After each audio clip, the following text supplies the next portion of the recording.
మీ మోకాల నొప్పులకు ఎటువంటి సర్జరీ లేకుండా ఎపియాన్ పెయిన్ క్లినిక్ అందిస్తున్న అత్యాధునిక చికిత్స. Hi, welcome to our channel.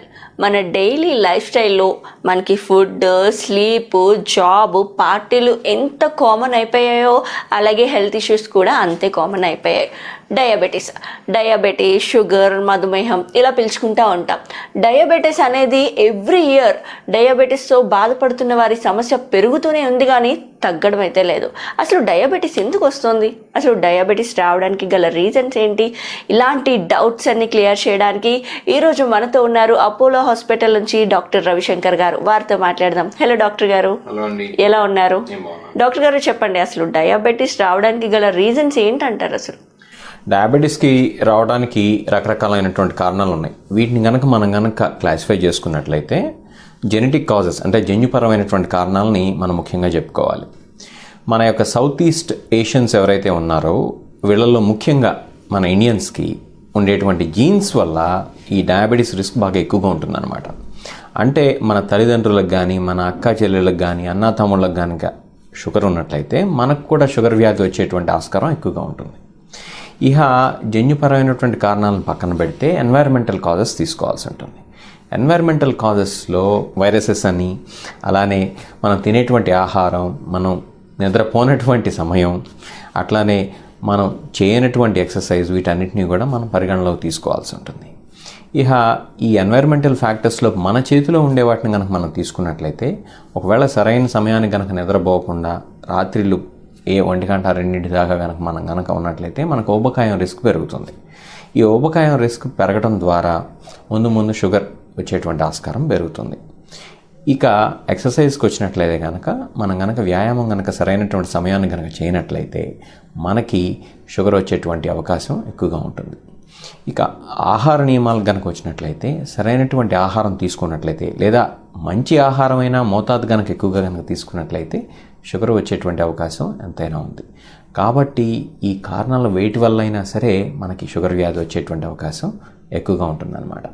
కాబట్టి ఆ జన్యుపరమైనటువంటి కారణాలను మనం మార్చుకోలేం. కాబట్టి మనం చేయాల్సింది ఏంటంటే, మన చేతిలో ఉన్నటువంటి జీవనశైలి ఏదైతే ఉందో దాన్ని సరిగ్గా మనం జీవించినట్లయితే మనకి షుగర్ వచ్చేటువంటి రిస్క్ అనేది తగ్గుతుంది. ఓకే డాక్టర్ గారు, అంటే మన పెద్దవాళ్ళ కాలం, తాతయ్య అమ్మమ్మ వాళ్ళ కాలంకి వెళ్ళినప్పుడు అయితే ఈ జిమ్లు, యోగాలు ఇవేం ఉండేవి కాదు. అండ్ అప్పట్లో ఎక్కువ మన పెద్దవాళ్ళలోనే ఈ సిమ్టమ్స్ చూసేటోళ్ళం. బట్ నవ్వేడేస్ అలా కాదు, చిన్న లేదు పెద్ద లేదు, ప్రతి ఒక్కరిలో కూడా షుగర్ ప్రాబ్లం ఉంటూ ఉంటుంది. What is the difference between అప్పుడు అండ్ ఇప్పుడు? ఏంటి సార్? అప్పుడు షుగర్ వ్యాధి లేదు అని చెప్పడం అబద్ధం అవుతుంది. అప్పుడు కూడా షుగర్ వ్యాధి ఉంది. చాలామందికి అసలు డయాగ్నోసిస్ కూడా అయి ఉండదు. కాకపోతే ఈ మధ్యకాలంలో ఈ షుగర్ వ్యాధి అనేది డయాగ్నోసిస్ అనేది ఎక్కువగా అవుతుంది. కారణం ఏంటంటే, చాలామంది అవగాహనతో హాస్పిటల్కి వచ్చి, లేకపోతే క్లినిక్కి వచ్చి, లేకపోతే వాళ్ళ ఫ్యామిలీ డాక్టర్ని కలిసి, లేకపోతే వాళ్ళు సొంతంగానే ల్యాబ్ వెళ్ళి బ్లడ్ షుగర్ టెస్ట్ అనేది చేయించుకుంటున్నారు. ఇంకొక ముఖ్యమైనటువంటి గమనిక ఏంటంటే, ఈ కాలక్రమంలో ఏమైందంటే మన జీవనశైలిలో కూడా రకరకాలైనటువంటి మార్పులు వచ్చాయి. గ్లోబలైజేషన్ వల్ల మనకి అలవాటు లేనటువంటి జంక్ ఫుడ్స్ అలవాటైంది. మనకు ఆల్రెడీ సమోసాలు, బూందీలు, లేకపోతే ఈ చాట్లు అనేది అంతకుముందు కూడా అలవాటు ఉండే.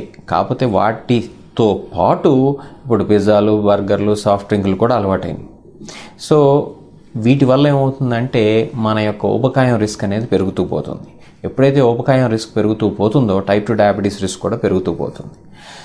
ఇట్లా మన జీవనశైలిలో మార్పుల వల్ల ఈ డయాబెటీస్ రిస్క్ అనేది పెరుగుతూ వచ్చింది. ఇంకొకటి ముఖ్యంగా చెప్పుకోవాల్సింది ఏంటంటే, ఇదివరకు రోజుల్లో ఇక్కడి నుంచి సుమారు ఆ రోడ్డు చివరి దాకా వెళ్ళి బజార్ సరుకులు షాప్కో లేకపోతే ఇంకొక షాప్కో వెళ్ళి ఏమైనా కూరగాయలు లేకపోతే మనకు కావాల్సినటువంటి సామాను తెచ్చుకోవాలని అని అంటే నడుచుకుంటూ వెళ్ళేవాళ్ళు, లేకపోతే మహా అయితే సైకిల్ వేసుకుని వెళ్ళేవాళ్ళు మన తాతలు లేకపోతే తండ్రులు. ఇవాళ రోజున ఏంటంటే అలా చేయటం అనేది ఎక్కడ చూడం మనం. చాలామంది ఎట్టి పరిస్థితుల్లో మోటార్ బైకో లేకపోతే కారో తీసుకుని తప్పితే బయటకు వెళ్ళరు. ఇంకొక కల్చర్ ఏంటంటే మాల్స్కి వెళ్ళటం, ఆ షాపింగ్ చేసుకుంటాం, దాంతోపాటు అక్కడే రాత్రిపూట డిన్నర్ చేయటం లేకపోతే లంచ్ చేయటం, అది కూడా జంక్ ఫుడ్ ఎక్కువగా తీసుకుంటాం అనేది జరుగుతుంది.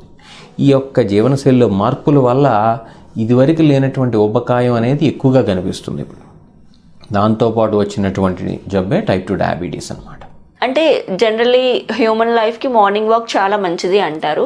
బట్ ఈ షుగర్తో బాధపడుతున్న వాళ్ళకి ఎలా ఉంటుంది? మార్నింగ్ వాక్ చేయొచ్చు అంటారా, లేకపోతే రన్నింగ్ చేస్తే మంచిదా, జాగింగ్ చేస్తే మంచిదా, ఏది మంచిది అంటారు? షుగర్ ఉన్నా లేకపోయినా కూడా వ్యాయామం అనేది చాలా అవసరం. అది పొద్దున్న చేస్తామా, మధ్యాహ్నం చేస్తామా, సాయంత్రం చేస్తామా అనేది మన యొక్క ఫెసిలిటీ బట్టి, మనకున్నటువంటి సౌలభ్యాన్ని బట్టి, మనకి సమయం ఎప్పుడు వెసులుబాటు ఉంటుందనే దాన్ని బట్టి ఉంటుంది. పొద్దున చేస్తే మరీ మంచిది, పొద్దున కుదరకపోయినట్లయితే సాయంత్రం అయినా చేయాల్సి ఉంటుంది. చేయనట్లయితే ఏంటంటే మన శరీరానికి కావాల్సినటువంటి వ్యాయామం రాదు. అట్లా వ్యాయామం ఎప్పుడైతే రాదో ఈ యొక్క ఒబేసిటీ అంటే ఉబకాయం రిస్క్ పెరుగుతుంది. తద్వారా ఈ టైప్ 2 డయాబెటీస్ రిస్క్ కూడా పెరుగుతుంది. ఇక వాకింగ్ చేయాలా, జాగింగ్ చేయాలా అనేది ఆ మనిషి యొక్క ఇష్టాన్ని బట్టి ఉంటుంది, ఆ మనిషి చేయగలిగినటువంటి కెపాసిటీ బట్టి ఉంటుంది. అందరూ జాగింగ్ చేయలేకపోవచ్చు.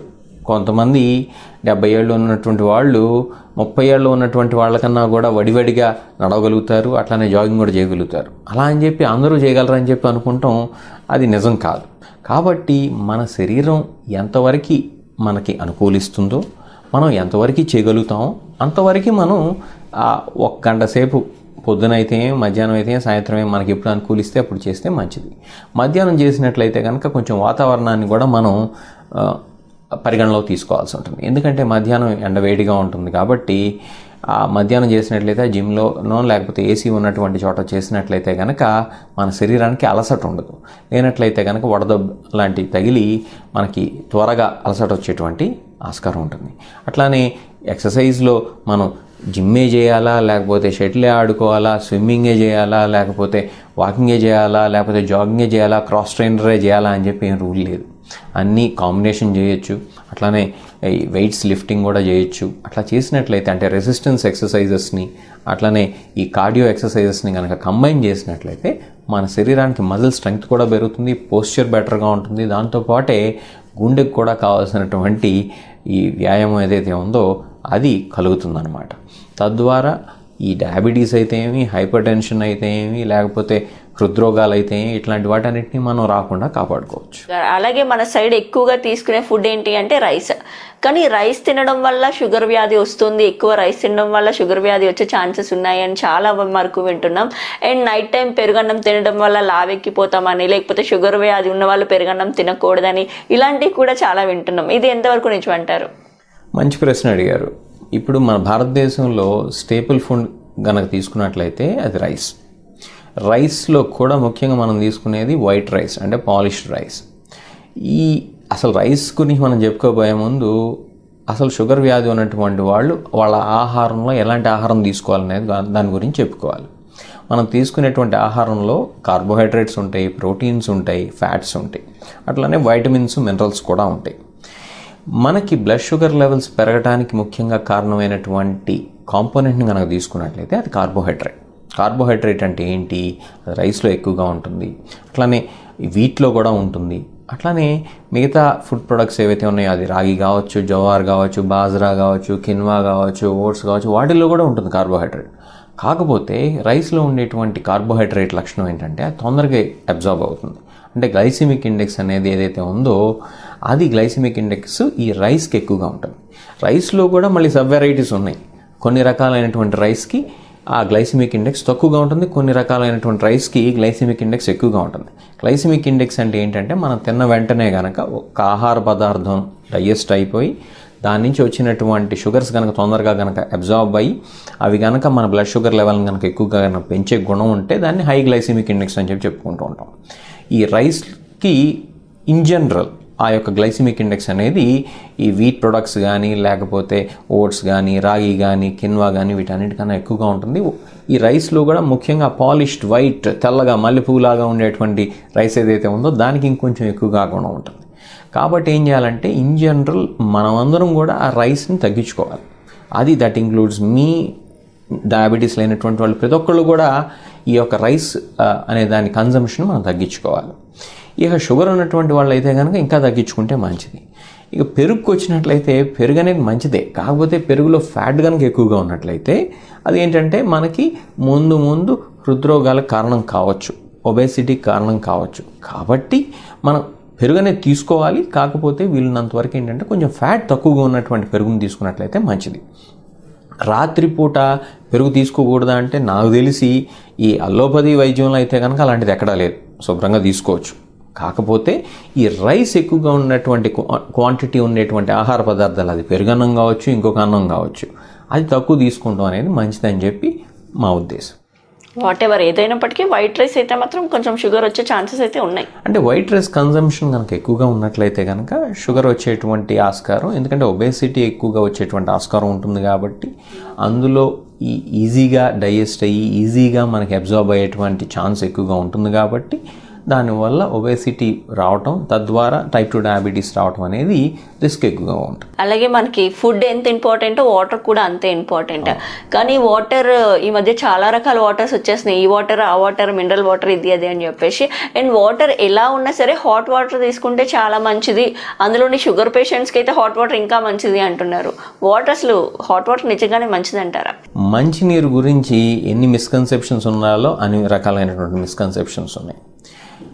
ఏ వాటర్ అయినా శుభ్రంగా ప్యూరిఫై అయినటువంటి వాటర్ అయితే మంచిది. అంతే తప్పితే అది వేడిగా ఉన్నటువంటి నీళ్ళు తాగితే అది తాగిన వెంటనే మన కొవ్వంతా కరిగిపోయి మొత్తం ద్వారా బయటకు వచ్చేస్తుంది అనేటువంటి నిజాలు అయితే నిజం కాదు. అవి కేవలం అపోహలు మాత్రమే. వాటర్ అనేది వేడిగా తాగాల చల్లగా తాగాలంటే కొంతమందికి చల్లగా తాగితే మా జలుబు చేస్తుందని చెప్పి చెప్తూ ఉంటారు.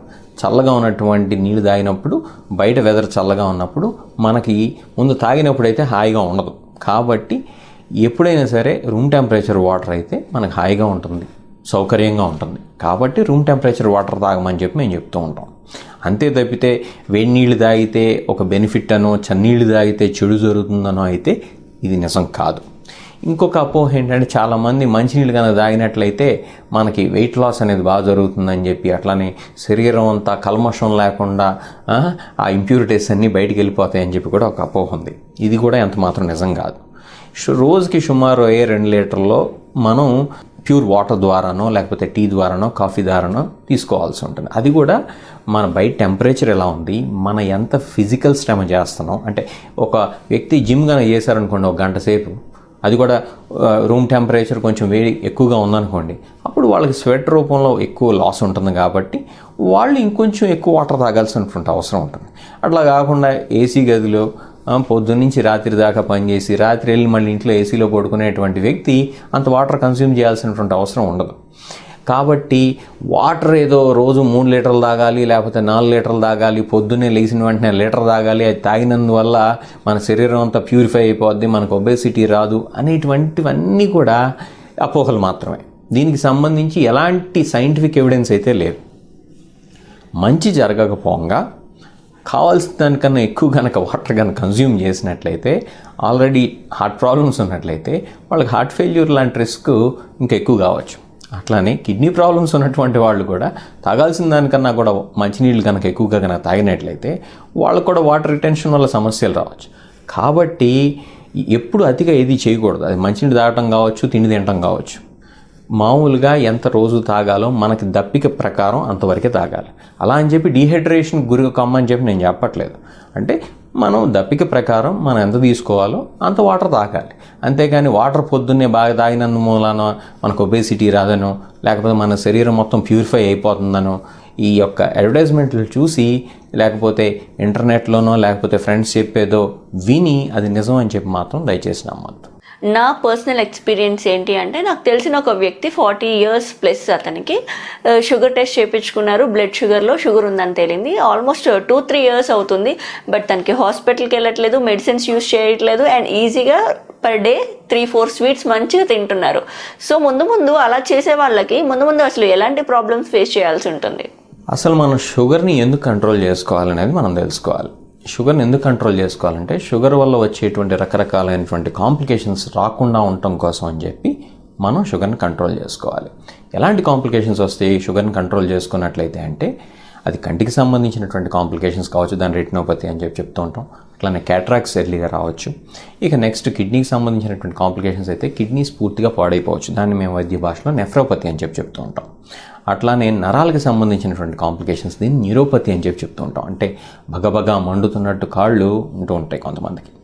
దాన్ని మనం ప్రివెంట్ చేసుకోవాలి అని అంటే షుగర్ని కంపల్సరీ కంట్రోల్లో పెట్టుకోవాలి. సో వీటన్నిటిని కలిపి ఈ రెటినోపతి, న్యూరోపతి, నెఫ్రోపతిని మేము మైక్రో మైక్రోవాస్కులర్ కాంప్లికేషన్స్ అని చెప్తూ ఉంటాం. ఇక మ్యాక్రోవాస్కులర్ కాంప్లికేషన్స్కి వచ్చినట్లయితే మనం హార్ట్ అటాక్స్, బ్రెయిన్ స్ట్రోక్స్, అట్లానే పెరిఫరల్ వాస్కులర్ డిసీజ్ అంటే కాళ్ళకి బ్లడ్ సర్క్యులేషన్ తగ్గిపోయి వచ్చేటువంటి గ్యాంగ్రీన్ లాంటి సమస్యల్ని చెప్పుకోవాల్సి ఉంటుంది. ఇట్లా మైక్రోవాస్కులర్ కాంప్లికేషన్స్ అయితే, మ్యాక్రోవాస్కులర్ కాంప్లికేషన్స్ అయితే, అట్లానే నేను ఇంతకుముందు చెప్పినటువంటి కాంప్లికేషన్స్తో పాటు చెప్పినటువంటి కాంప్లికేషన్స్ కొన్ని ఉన్నాయి. ఎలాంటివంటే ఎరెక్టైల్ డిస్ఫంక్షన్, మగవాళ్ళల్లో సెక్సువల్ ప్రాబ్లమ్స్, ఇట్లాంటి ప్రాబ్లమ్స్ అన్నీ కూడా రాకూడదు అని అంటే మనం షుగర్ని కంట్రోల్లో పెట్టుకోవాలి. అట్లా పెట్టుకోనట్లయితే ఇంతకుముందు చెప్పినటువంటి కాంప్లికేషన్స్ ఇవాళ కాకపోతే రేపు, రేపు కాకపోతే ఎల్లుండైనా వచ్చేటువంటి అవకాశం ఈ డయాబెటీస్ ఉన్నటువంటి వాళ్ళల్లో ఎంతైనా ఉంది.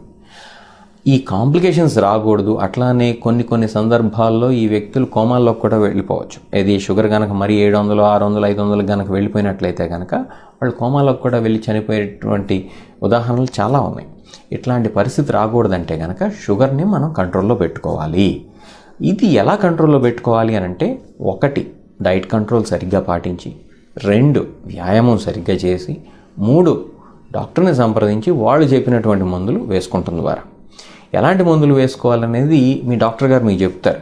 అంతేగాని మనం సొంతంగా టీవీల్లో చూసామనో, లేకపోతే మన ఇంటి పక్కన వాళ్ళకి పనిచేసినాయనో, లేకపోతే ఇంటి వెనక ఉన్నటువంటి వాళ్ళకి పనిచేసినాయనో ఏది పడితే అది వాడుకోకూడదు.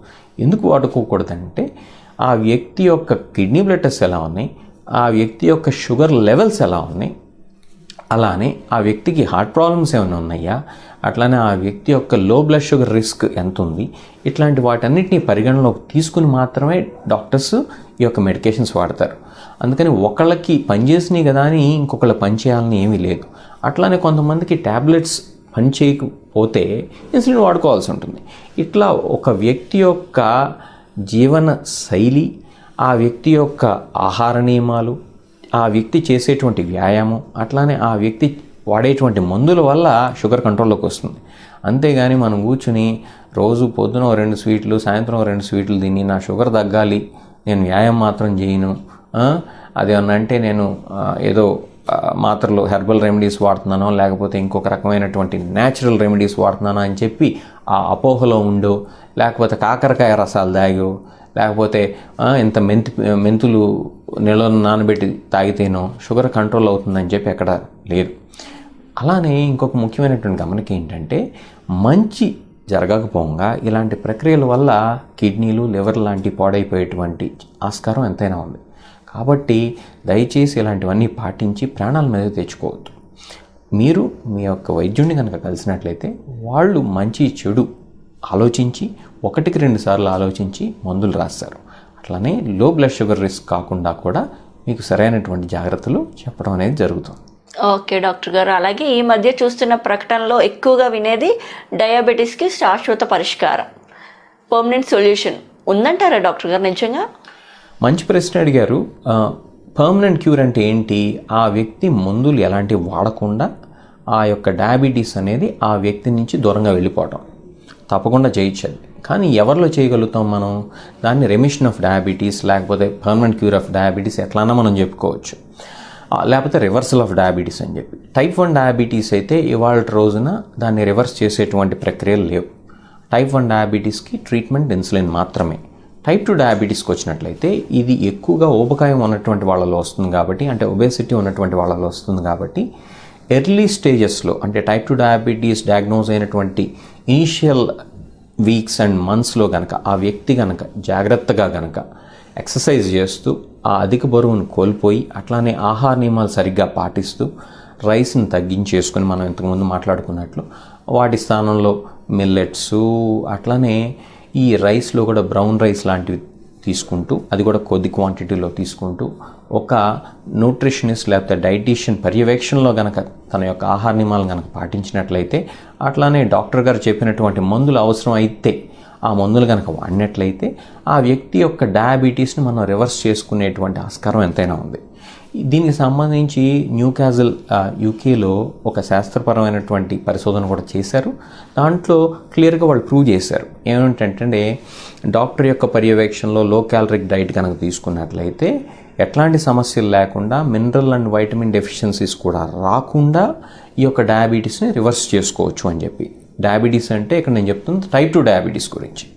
కాబట్టి మీరు ఊరికే ఇంటర్నెట్లోనో మళ్ళీ టీవీల్లోనో లేకపోతే వాళ్ళు చెప్పారనో రకరకాల ఫ్యాంటసీ డైట్లు పాటించకుండా, ఈ ఫ్యాట్ డైట్స్ జోలికి పోకుండా సరైనటువంటి బ్యాలెన్స్డ్ డైట్ పాటిస్తూనే మీ యొక్క డయాబెటీస్ను రివర్స్ చేసుకునేటువంటి ఆస్కారం ఉంది. ఎప్పుడు అది ఇనీషియల్ స్టేజెస్లో, అంటే ఇనీషియల్ ఫ్యూ ఇయర్స్లో కనుక అయినట్లయితే ఎంత తొందరగా మొదలు పెడితే అంత మంచిదన్నమాట. అట్లానే ఇది కంటిన్యూస్ ప్రాసెస్. రివర్స్ అయిపోయింది కదా, ఇంక ఇప్పటి నుంచి నా ఇష్టం వచ్చినట్టు స్వీట్లు తినేస్తానంటే మళ్ళీ వచ్చేస్తుంది. కాబట్టి ఇది ఒక డిసిప్లిన్ ప్రకారం, ఒక క్రమశిక్షణ ప్రకారం, ఒక పద్ధతి ప్రకారం కనుక వెళ్ళినట్లయితే తప్పకుండా మన డయాబెటీస్ని రివర్స్ చేసుకునేటువంటి అవకాశం ఉంది.